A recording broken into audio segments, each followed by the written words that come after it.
You are not responsible as a man.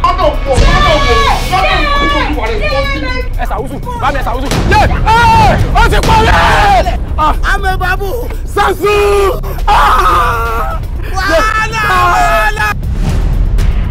Shonife Yawe.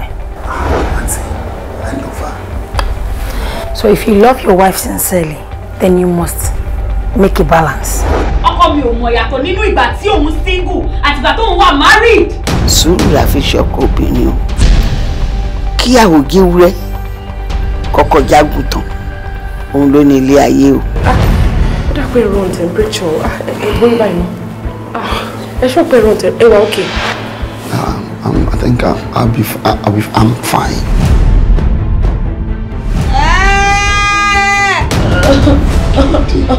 Baby wants bushmeat. Ow! Ẹ má jẹ́ kí frustration àbí depression kọ́mọ̀ tí láti mọ̀ sọ pé ṣé dandan nílé ayé tá a wà ní. Nígbà tẹ́yìn náà mọ̀ pé ẹ mọ̀ wálé ayé ẹ̀ nílé ìtọ́jú wa ẹ̀ ṣe fi aṣọ lálẹ́ kí a mọ̀. Torí ẹ̀ lọ ọkọ ẹṣẹ́ tó bá mi sọ̀rọ̀ kò mọ mi àbí. Àwọn tí ó kú dọ̀bálẹ̀ fẹ́ gbẹ́.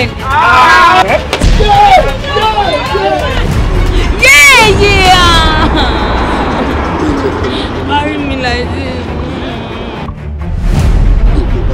Marry me. Put me down. Put me down. Yeah.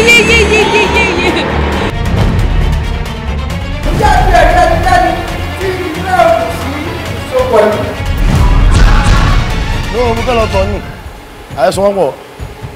Àbúyá kì í má tọ̀ wọ́n. Dáṣe wé yọ sọ̀rọ̀ ọ̀pọ̀ ìyàwó ẹ bára mọ́ra.